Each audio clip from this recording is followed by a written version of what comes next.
இதை மறைக்கிறதுக்கு இவர் போராடலாம் ஒன்றே ஒன்று தான். ஒன்று திமுக, ஒன்று தாவேக்கா, ஒன்று தாவேக்கா, ஒன்று திமுகன்னு சொல்லி மடைமாற்றம் பண்ணுறார். இந்த சைக்காலஜி படிக்கிறவங்க இல்லை வந்துட்டு இந்த ஹியூமன் கைண்ட்னஸ், ஹியூமனிட்டி பேசுகிறவங்க எல்லாமே என்ன சொல்லுவாங்கன்னா, 90 விழுக்காடு நம்மளோட பிரச்சனைக்கு காரணம் நம்ம தான் சொல்லுவாங்க. 10 விழுக்காடு சூழல் கேட்டார் போது. தன்னுடைய சுயத்தை கட்டுப்படுத்த முடியல, இல்லை சுயமாக ஒரு விஷயத்தை சிந்தித்து ஒரு முடிவெடுக்க முடியலன்னா இந்த மாதிரி பிரச்சனைக்கு வரும். அப்போ இவர் சுயமாக சிந்திக்கக்கூடிய தன்மையும் இல்லை சுயத்தை கட்டுப்படுத்தக்கூடிய தன்மையில் இல்லை என்பதுதான் நிதர்சனம். இதை மறைக்கிறதுக்கு இவர் போராடலாம் ஒன்றே ஒன்று தான். ஒன்று திமுக, ஒன்று தாவேக்கா, ஒன்று தாவேக்கா, ஒன்று திமுகன்னு சொல்லி மடைமாற்றம் பண்ணுறார்.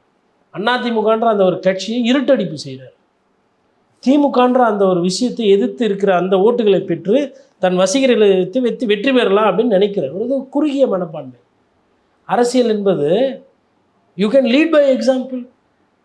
ஒரு கிராமத்தை தத்தெடுத்துருக்கலாம் இந்த 2 வருஷத்தில். பசங்களுக்கு ஒரு சில திட்டங்கள் எடுத்துகிட்டு வந்திருக்கலாம்.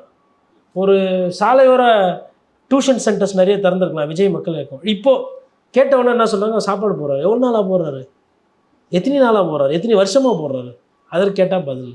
சரி, மாணவர்களுக்கு இலவசமாக இந்த மோதிரம்லாம் கொடுக்குறாரு, எல்லாம் எவ்வளோ வருஷமாக கொடுக்குறாரு. தப்பு சொல்லலை, கரெக்டு. அது போதும்னு நினைக்கிறாரு. அது பத்தாதுன்னு நான் நினைக்கிறேன்.